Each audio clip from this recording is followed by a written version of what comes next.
Chapter 19. What should I do if my book isn't selling?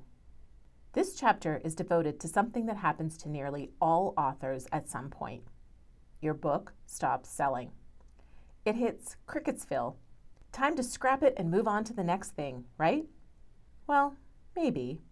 Writing a new book will almost certainly make your past work sell when you market the new book. I can't tell you how many times a talk or interview about self-publish and succeed generated sales for my previous 2 books. It happens all the time. But let's not give up on your book that's collecting dust just yet. You've put a lot of time, money, and energy into making your book a quality product, a calling card, or a tool that helps you achieve your personal career or business goals. It'd be a shame not to leverage your book to its full potential. In his book, Perennial Seller, Ryan Holiday writes, "No one can guarantee that your project will be a success, but it can be safely said that if you quit on it before your audience does, it's guaranteed to fail." If you create a really great book with a clear audience and an offer that should appeal to that audience, there's plenty you can do to get your sales numbers up, and that starts with taking a hard look at your marketing strategy. This is a process we do for our clients at book launchers as needed. We call it a zero sales audit, and I'm going to teach you how to do it too. Here's my step-by-step guide for how to analyze where things are going wrong with your sales numbers and how to fix them. If you run ads, the ad data gives you some of the information you need. If not, use your own judgment. Step 1, metadata. First, look at your metadata. To begin, focus on your keywords. Did you pick the right ones for your book? Or maybe you did initially, but the dial has moved since then and now they need a refresh. Maybe they aren't what buyers are searching for right now. My favorite tool to check out keywords is Publisher Rocket, but there are other tools like Katie Spy, Keyword Surfer, and Google Keyword Planner. If you need more help, head back to Chapter 9 to review how to make the most of your keywords. You can update your book description and the actual keyword boxes, but don't go wild changing everything. I highly recommend you change 1 keyword or 2 max at a time, and then give it a few weeks to see what happens. If you change a bunch of things all at once, you won't be able to identify the change that made the impact. Second, review the categories under which you chose to list your book. Use Publisher Rocket to see which categories your book appears in on Amazon, or try the website bklnk.com. That's not a typo, it's just a really weird website link. Did your book get moved to a poor performing or off-topic category without your knowledge? It happens. Also, look at how your categories themselves sell. If you ended up in a weird category, contact KDP support to adjust the category if it's on Amazon. Alternatively, if the category sells tremendously well, there may be a ton of competition that's burying your book. It may simply be that your book needs to be moved to a new category or 2 where it can be a bigger fish in a smaller pond. If adjusting things here solves your problem, wonderful. If not, move along to Step 2.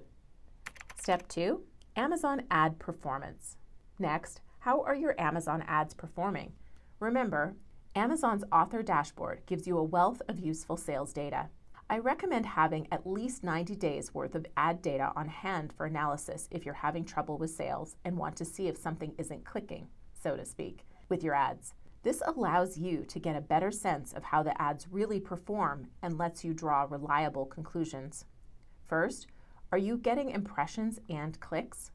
Impressions refers to the number of times your ad is displayed and hopefully viewed, whether it gets clicked on or not. If you're getting impressions but not clicks, the first thing to look at is your book cover. How does your cover compare to others within your same categories or your desired categories? When you're comparing covers, look at the quality of the cover design and commonalities in design elements like imagery and text. Are the images and text on your cover compelling and eye-catching? If you find that your cover doesn't stack up to its competition, it might be time for a cover redesign. Alternately, maybe you're getting clicks but no conversions, actual sales to people who visit your book's page or who click on your ads. If this is the case, I recommend taking a hard look at your Amazon product page. First, look to see if you should make changes to the book's description. Does the description accurately sell the book and clearly lay out its hook? If not, start there. Next, are you using a quality author bio and photo? Compare your bio and photo to those of other authors in your category if you're not sure. It's also worth looking at the book's price compared to the other books in its category. If it's set too high or too low compared to the competition, that could be a problem. Look at your book's also bought section. This is a good way to see who purchased your book and their reading interests. If those interests don't seem to align with your book, make sure you're targeting the right reader in your marketing. You need to teach Amazon to present your book to your ideal reader. Also, be sure to double and triple check to make sure there are no formatting, image, link, or text errors on the book page. A typo or a broken link can be a real turnoff for some book shoppers. Read your reviews because this will often appear in the negative comments. Adding nicer and more compelling images or encouraging readers to include video clips to the page can be helpful. Finally, look at adding endorsements or editorial reviews. This can be a big boost to your book's credibility. Having at least 3 endorsements or editorial reviews is a good place to start. Of course, the other big thing to look at when auditing your book page is your reviews. The book marketing experts at Written Word Media have this to say about the importance of reviews. In our research, we found that the number of reviews is more important than the overall average review rating, as long as your average rating is over 3.5 stars. This means having 25 reviews with an average rating of 4.0 is better than having 5 reviews with an average rating of 5.0 stars. Increasing your number of reviews is the number one thing that converts ads to sales. That's because a high review count helps convince readers who are deciding between your book and someone else's that yours is the one they want to buy. If everything covered under these first 2 steps seems really solid, but your book still isn't selling, it's time to look beyond your marketing data and into how you have been performing. Step 3, your design and product page. Take a look at the design elements to your book. From your cover to your description to your A+ content, they should all work together as a cohesive brand and deliver the value of your book to the potential buyer. How does your cover compare to others in your category, particularly the bestsellers? Does your book description have keywords and sell in a succinct and memorable way? Have you optimized your Amazon product page, including your Amazon Author Central page, your editorial reviews, A+ content, and more? Look at your book and the product page as a potential buyer would, and make sure it's got everything it needs to convince readers your book is for them. Step 4, interviews. Sometimes when an author lands a lot of media and podcasts, but their book isn't selling, we review their interviews. Often, we find interviews haven't aired yet because they have been recorded months in advance of their air date. In other cases, the author failed to create curiosity or sell massive value in their interview. So even if someone watched or listened, they were unlikely to take action to connect or get the book. Remember your big picture goal for your book. If you want to be a speaker, are you treating every opportunity as if booking agents for Fortune 500 companies are listening? Are you interviewing well, being concise, telling great stories, using sound bites, and building relationships with the hosts? Are you consistently driving traffic back to your website and your email list, freebie, value-add download, and/or your newsletter? Do you mention your book in interviews and clearly communicate its hook using carefully constructed and practiced sound bites? If your answer to any of these questions is no, then it's time to change your approach and drum up some new media coverage. At Book Launchers, we include mock interviews in our media training with our authors. This is something you can do on your own with a helpful friend, family member, or colleague. The more you practice being interviewed, the more comfortable and polished you'll be when the real interviews roll around. Check out my tips for interviews in media and podcasts back in Chapter 13 if you haven't already. In a nutshell, here are some points to hit in every interview. Answer the interviewer's questions succinctly and make sure that what you're saying makes sense. Mention your lead magnet, that cool freebie download you offer on your website to hook readers into joining your email list. Find a good place to mention your book if the interviewer doesn't bring it up. A good interviewer will, including the book's hook and your own expertise related to the book's topic. Mention where to find the book if folks are interested in buying it. Nailing your interviews is a great way to drum up sales and grow your platform. Speaking of your platform, Step 5, Author Platform. The next thing to look at if your book isn't selling is your platform as an author. Has it grown? If it has, are you maximizing the opportunity with those new contacts to sell books, get reviews, and spread the word? If you're not growing your platform, take a look at the elements in your platform, starting with your website. First up, how's your website looking? Do you have an easy-to-remember landing page, homepage URL, for media interviews? Are you offering that value-add free download or lead magnet we've discussed? If not, it's time to add one to help drive traffic to your site. And once you have people there, you want them to sign up for your email list, so make sure the way to sign up is easily accessible. I also recommend a dedicated page for your book on your website with easy links to buy your book. Check out my tips in Chapter 4 for using a universal book link. This is such a helpful tool for selling online. And now back to that email list you've cultivated through your website. You're using it, right? Regularly? How consistently are you distributing content? It doesn't necessarily have to be every week, but once you decide the right frequency of newsletters and emails, stick to it. Also, make sure that when you send out emails to your list, you promote your book regularly, including a link to buy the book.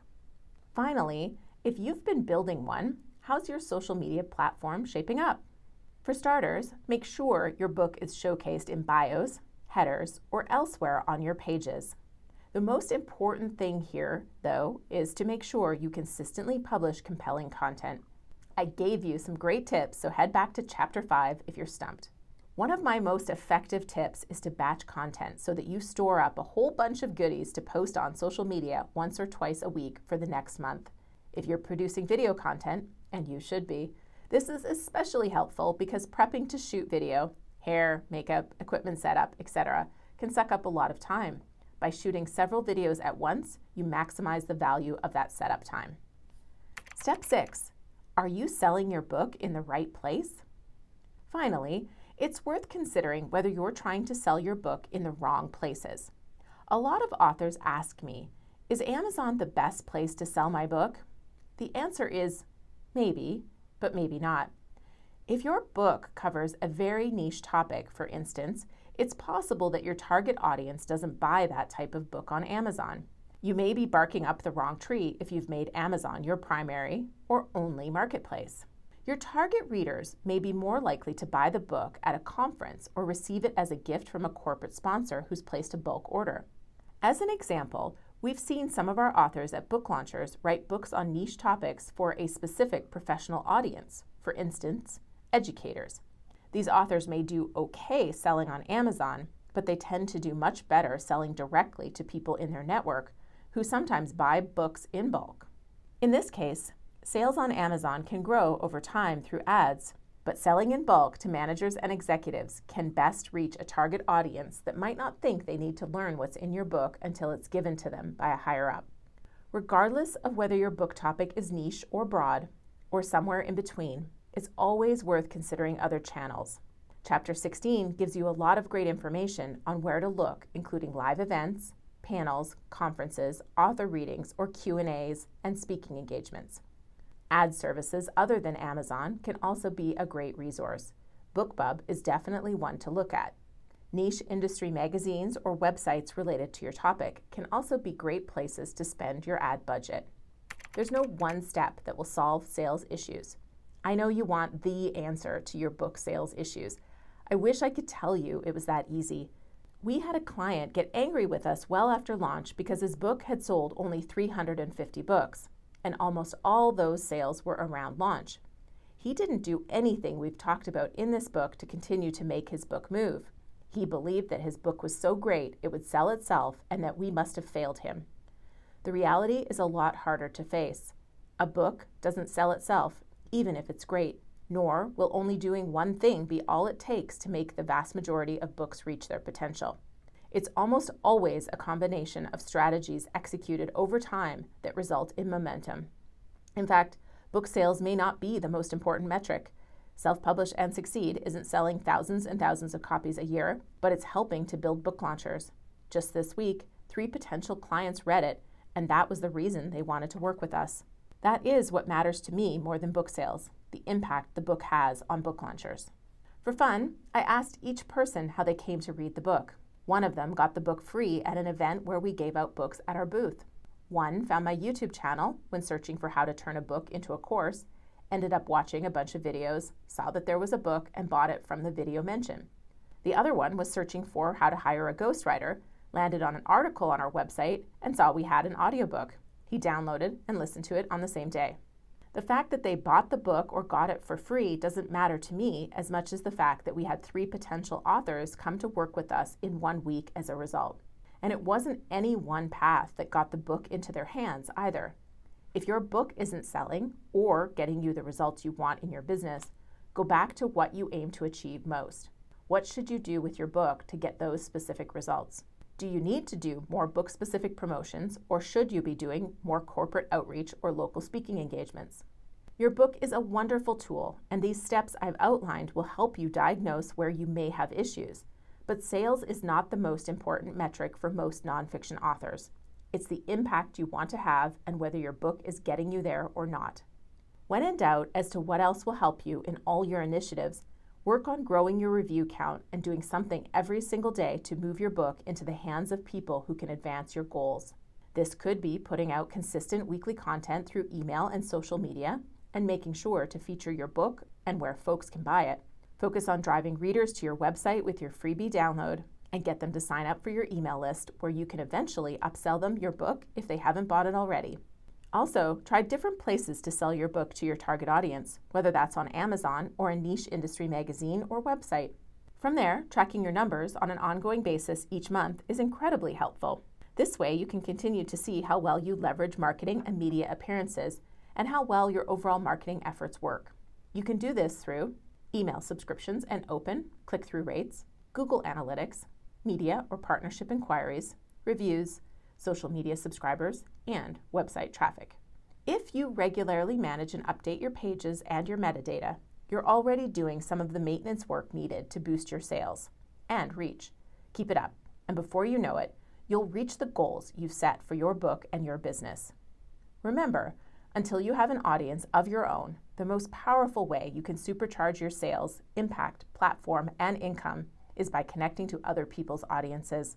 This means you have to get out of your author shell, building your network of companies, brands, people, and influencers who have your reader in their audiences will uncover massive opportunities over time.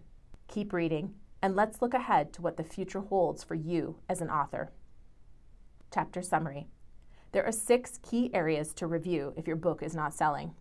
1. Amazon ad performance. 2. Book design. 3. Interview performance, how well you leverage your media wins and other opportunities. 4. Metadata. 5. Platform leveraging, whether you do enough. 6. Sales locations, the right places with the right product.